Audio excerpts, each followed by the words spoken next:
I asked you to send me your Game Week 4 wildcard drafts, and in today's video, I'm going to brutally rate them and hopefully give you some positive feedback so you can make the correct decisions ahead of Game Week 4. Now, before we dive into your wildcard teams that you have sent me, of course, if you want to be involved in future videos like this, make sure you are following me on Twitter, so when I do put the tweet out asking for teams to review, you will be able to get your team rated by me. So again, I'll leave a link to that one in the description. Also, we are closing in on 8,000 subscribers. It would be absolutely amazing if we could hit that milestone before football does resume after the international break. So if you do enjoy any of the content that you see on the channel, please be sure to like, comment, and subscribe. Right, let's start off with the first team that was sent off with me, and immediately I can probably see an issue, or not an issue, maybe a recommendation for a better player. I think Flecken's a perfectly acceptable and fine goalkeeper to go for. If we obviously look at the 11ified data, I think for me there are two standout goalkeepers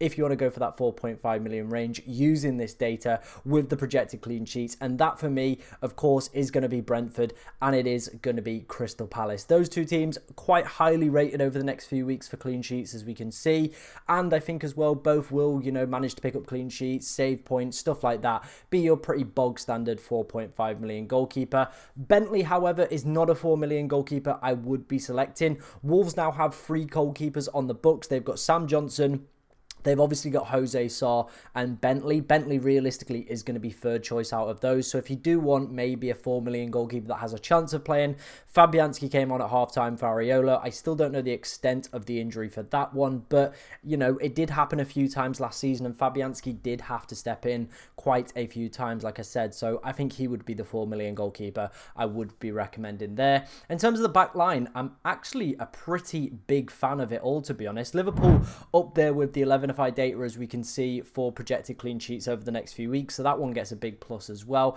I really like this run of fixtures that Ipswich have got coming up as well. Brighton, Southampton, Villa, West Ham, Everton, Brentford and Leicester. That's a great set of fixtures for a rotating 4 million defender. Villa as well on the 11ified data, they're also up there as well. I think for me the problems lie a little bit further forward in this squad. I think having triple Brighton is going to be a slight problem. Now I know they've had a pretty, I would say, a fairly good start, not even a pretty good start, a fairly good start to the season as well. Ipswich and Nottingham Forest in the next two, great.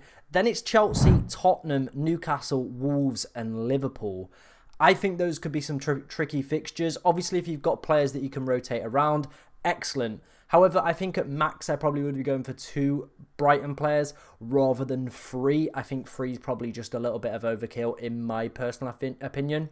I think maybe like somebody like Onana or Rodgers could be worth a look with the decent Aston Villa fixtures coming up for. Or if you are looking for maybe an alternative forward option, that could be maybe a little bit of a punt. It could be somebody like, you know, Dominic Calvert-Lewin from Everton. I know they've got Villa next, but then they've got Leicester, Palace, Newcastle, Ipswich, Fulham, Southampton. Pretty good running for them as well. Don't really have any problems with the midfield. I think that is super, super strong. Obviously targeting some players for their good fixtures around game week 6 as well. The only thing to flag with this side as well, of course, is going to be the Palmer and Watkins have both withdrew from the England squad for the upcoming international break. Now, this might be one of those typical international break injuries where a player mysteriously is fit for the next game week after the international break, or it could be something serious. Both players obviously have been dealing with fitness issues since coming back from the Euros as well, so it might be something a little bit more serious. So let's wait and see on the press conferences. But that was wildcard draft number 1.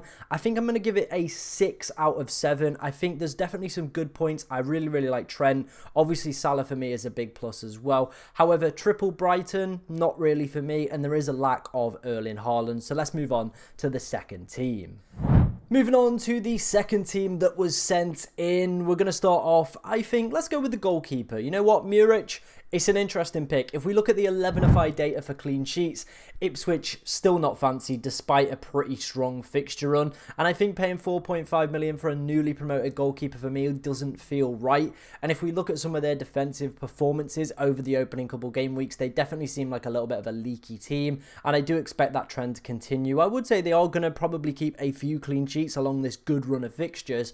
However, enough to justify a place within my side outside of a 4 million defender, Not for me, in my personal opinion as well. I think Digne is also an interesting option. I think with European football starting just after match day 4, we might see some rotation in that position. Obviously, they do have Matteson, and I think both times that he's come on, he's looked very, very comfortable as well. So with European football, we might see potentially some more reduced minutes, or maybe even some benchings for Digne. So I think it might not be worth going for, in my personal opinion. And if you are a UCL fantasy fan, I will be making videos on that this season. So go and check the videos already on the channel, and make sure you are subscribing if you aren't already. Moving into that midfield, I really like it. Genuinely, I'm a big fan of that midfield. Rodgers don't have a problem with. Cole Palmer, again, let's make sure he is fully fit and available. KDB has been one of those players that I think is really, really going under the radar. Super unfortunate not to have came away with an attacking return in game week 3 as well. As we can see from the 11ify data, for projected goal involvement, Manchester City are one of the best teams over the next 6 game weeks as well. So it bodes really well for a pick like that. However, over the next 3, they do face Arsenal and, of course, Newcastle away as well. But Fulham, Wolves, Southampton, Brentford at home, it is a really, really great set of fixtures. The projected goals are definitely there as well. Again, though, there is that Champions League risk, and maybe Phil Foden, if he kind of, comes out of this international break, maybe post Newcastle, looking very fresh and firing, I think I would prefer having him over KDB as well. Nothing to kind of call out on the bench, to be honest. All those picks make pretty much sense to me. The only problem I do have is with the Bournemouth forward. Now, I've seen him in a few people's teams. The only problem I have is he's a new player to the Premier League, and Semedo's done extremely well at the start of this season.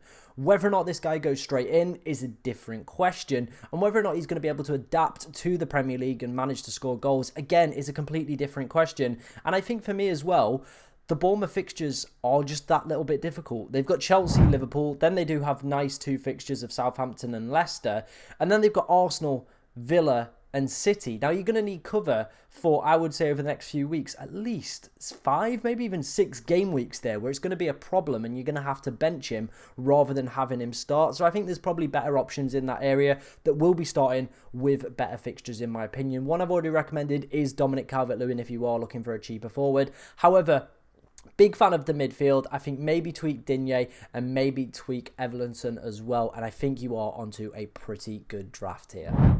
Next up is probably, so far in the video, I would say the best draft we've had so far in the video. I really, really like that back line. I think you've got double Arsenal defence. Now, for the next 2, it is going to be tricky. However, if we look at the 11ify clean sheet data odds for the next few weeks, it does have them doing extremely well from game week 6, 7 and 8. And even in game week 4, it doesn't completely rule them out of a clean sheet. And Arsenal so far, they've been still pretty the same old Arsenal we're expecting. Now, I feel we can rule the game out against Brighton because they were down to 10 men. It completely changes the game. Obviously, they go to a kind of more narrower, kind of sat back formation rather than be the usual expansive Arsenal we're expecting as well. Rico Lewis, I think we do have to watch his minutes with Champions League football coming up, and obviously Rodri returning to the midfield as well. How does that impact his position? Maybe he does see some more benchings. Again, European football just around the corner with that one. Robertson, I am a big fan of, a player I am looking at this week. Again, using that 11ify data, we can see that the clean sheets are definitely coming for Liverpool as well. And him and Mohamed Salah, there's not too much in terms of expected data that is splitting the two. And I think for that extra mil saving could be a great way into a very, very strong looking Liverpool back line. Again, same thing goes with Palmer. Just make sure that obviously he is fully fit and available for the next few weeks. Semedo also fits in the same camp with the Bournemouth fixtures. I think if you can have players that rotate around his difficult fixtures, great. He's a really, really good player. He's been exceptional over the opening 3 game weeks. However, with this new forward now fit and available to start games, how does that impact his minutes? How does that impact the position that he's going to be playing? Does that mean he's going to be creating less opportunities or more? Who knows? But I think it probably will be less. I think maybe we'll see a different kind of Semedo performances, maybe more similar to last year, rather than what he's been playing over the opening 3 game weeks as well. And that, for me, I'm a big fan of just targeting teams that have solid fixtures. I think having hit to bench him realistically for 5 of the next, 8 game weeks is not something I'm a big fan of for me personally. Onana's a really interesting pick, and I really, really like it. If you've watched Villa take set pieces, he's the guy they go to. He's already managed to score 2, 1 from first play, 1 from obviously the second phase of a set piece. He's brilliant. He really, really is. He's genuinely brilliant from them, and that is the reason that they've signed him. He does love a yellow card. However, predicting when those, set piece goals are going to come about is very, very difficult. It's obviously very similar to Souček a few years ago, or of course James Ward-Prowse. You might bench him in maybe a more difficult game. However, that might be the game that they have a tactical setup for, obviously exploiting a certain team's weaknesses from set pieces, and that could be the game that he scores. So that is the only problem. However, 5.1, still a very, very decent price for a player that will just kind of flip in and out of the squad. And like I said, he is their main kind of threat from set pieces, like the two forwards as well.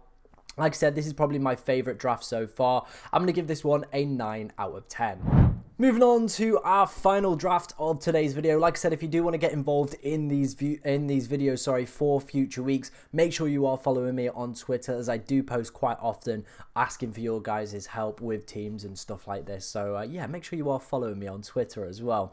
Right, I don't want to kind of go through all the same players we've already gone through, because I feel I've already highlighted those. So let's talk about some different players. Trent's in this one, and they've gone for a double Liverpool defence. Now, if you watched the AI wildcard from yesterday from Fantasy Football Hub, it did have both Robertson and Trent in. And again, if we use that 11-5 clean sheet data, as we can see, again, it is fancying Liverpool to do extremely well over the next few weeks. And again, both of these players have been on my radar for players I am tempted to go and pick up this game week as well. So I'm a big fan of those ones.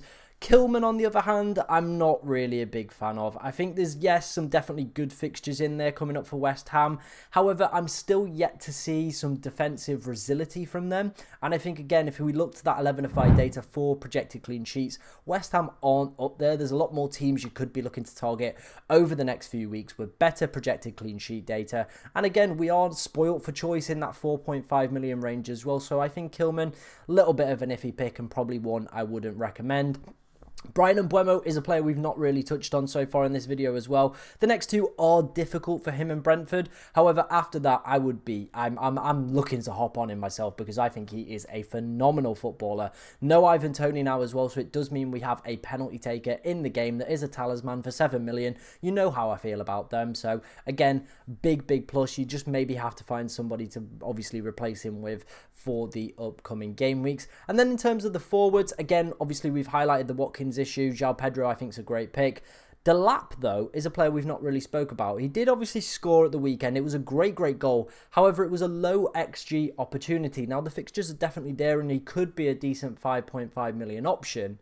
However, for me, I think maybe this team is just missing out on Erling Haaland for the next few weeks. I feel like having both Haaland and Salah is probably the way to go at the moment. Obviously, both of them have absolutely smashed it over the past few game weeks. Now, obviously, past results don't determine future outcomes. That's not the way it happens. There is obviously going to be naturally a drop-off. Haaland cannot keep scoring hat-tricks every week. It's just not physically possible. There will definitely be a drop-off. Salah's performances as well have also been exceptional, and his point scoring as well has been phenomenal. It's not going to happen every single week. So maybe going without them is optimal, or at least one of them is maybe optimal. However, for me right now, if I was to wildcard, I would be looking for a way to squeeze both of these assets into my side. I feel for over the next few weeks, they both offer amazing captaincy options. The next three, probably Mohamed Salah takes it. Haaland probably could also be a decent option this week. However, game week 7 and beyond, Haaland is a clear captain for the next 4, maybe even 5 if I just scroll across the next week. 5 game weeks potentially. It's ridiculous, absolutely ridiculous. Then you could flip back to Mohamed Salah as well. So captaincy is such a big thing in this game. It determines sometimes how well your game week goes. If you get the right captain, it can be the difference between a good week and a bad week. And I think over the kind of opening few weeks, we've seen how important captaincy's been. People that have had just Haaland drafts and have captained him, and their team's not really done too much else, have been kind of dragged out of the mud a little bit by Erling Haaland's performances. So having the best captain for each, I would say, of the next maybe 7 to 8 game weeks could be ideal, and I think that's probably what is leaning me towards, if I was to wildcard this week, a Salah and Haaland draft. Those were the wildcards we did rate in today's video. Let me know what you think of anything that I've mentioned in today's video down in the comment section below. If you want to obviously get your team rated in future weeks, head over to my Twitter. Make sure you are dropping me a follow as well. I've also left a link to Fantasy Football Hub's AI algorithm as well that will rate your team for completely free. So if you want to go and check that out, link in the description. But thank you very much for watching today, ladies and gentlemen, and good luck in Game Week 4.